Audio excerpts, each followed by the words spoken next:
kos angker di kota Purwokerto. Kejadian ini dialami langsung oleh teman Kaki. Namanya Arin Ayunda Dewi Puspitasari. Jadi pada waktu kami masih kuliah di tahun 2016, Arin cerita kalau dia baru saja ngekos 4 hari dan sudah pindah kos. Tentu semua teman-temannya penasaran kan? Termasuk Kaki juga penasaran. Lah kok gak dihabiskan 1 bulan sekalian? Kan sayang duitnya. Dan saat itulah cerita dimulai. Jadi saat itu kos tahunan Arin sudah habis. Karena sedang kesulitan ekonomi, Arin mencari kos bulanan khusus wanita di sekitar kampusnya. Ya nggak terlalu jauh dari kampus kami, Amikom Purwokerto. Tepatnya di Sumampir. Nama kos saya rahasiakan ya, agar tidak terjadi masalah di kemudian hari. Arin tertarik dengan kos itu karena harganya yang sangat murah. Lebih murah hampir 70% dari kos lainnya.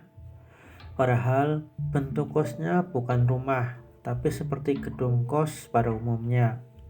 Jadi kalau keluar kamar, ya langsung melihat halaman kos.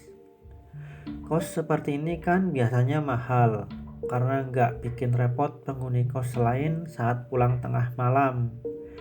Jadi bebas mau pulang jam berapa saja. Ya walaupun sih kos terlihat agak seram, karena banyak tanaman merambat yang tidak dirapihkan alias sudah lebat. Jadi waktu Arin baru pindahan, kebetulan Arin pindah di sore hari dan selesai menata barang saat maghrib. Jadi baru sempat basa-basi sedikit sama penghuni kos lain. Kebetulan Arin belum makan malam, jadi Arin mau ngajak penghuni kos lain buat makan di burjo. Saat itu sudah hampir jam 7 malam. Namun para penghuni kos semua beralasan sudah makan dan buru-buru masuk ke kamar masing-masing. Akhirnya Arin berangkat sendirian.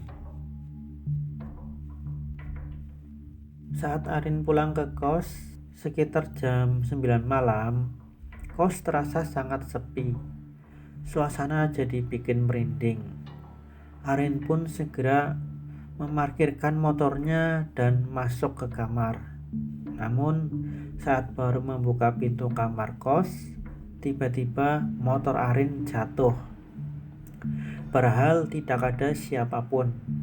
Arin pun merapihkan kembali motor itu di parkiran dan mengecek apakah tanah yang jadi tumpuan standar motor amblas. Ternyata tidak. Itulah keanehan pertama yang Arin temukan. Tanpa memikirkan kenapa motornya jatuh, Arin langsung masuk ke dalam kamar. Pada tengah malam, setelah mengerjakan tugas dan video call dengan pacarnya, Arin merasa badannya risih karena bau keringat dan belum mandi. Jadi sebelum tidur, Arin memutuskan untuk mandi. Semua kamar kos di sini adalah kamar mandi luar. Jadi harus keluar kamar kalau ingin ke kamar mandi. Saat Arin sedang mandi, tiba-tiba lampunya mati dan Arin juga merasa menginjak rambut. Padahal Arin yakin belum mencukur rambut saat mandi dan rambutnya pun terasa ada banyak, membuat Arin jadi merinding. Segeralah Arin mengguyur tubuhnya dengan air dan mengambil HP di dekat handuk. Saat Arin menyalakan senter HP dan berbalik, Arin teriak histeris karena melihat sesosok hantu kuntilanak yang sedang melayang di pintu kamar mandi. Spontan, Arin langsung lari tanpa mengenakan apapun menuju kamarnya. Keesokan harinya, Arin baru diberitahu penghuni kos bahwa tidak boleh berada di dalam kos jam 7 malam kecuali di kamar masing-masing. Kalau tidak, maka hantu kuntilanak itu akan mengganggu. Mereka yang sebenarnya dengar teriakan Arin, tapi tak ada yang berani keluar. Saat itulah Arin sadar kenapa kos semurah ini ada 10 kamar, tapi hanya terisi 5 kamar. Mereka yang bertahan bukan karena berani, tapi karena tempat inilah yang paling murah. Tapi Arin sudah terlanjur trauma dengan kejadian semalam. Akhirnya dia minjem duit pacarnya buat pindah kos lagi. Padahal baru 4 hari. Itu pun sisa 3 hari di sana, Arin terus mengalami ketakutan walaupun sudah ada di dalam kamar di jam 7 malam.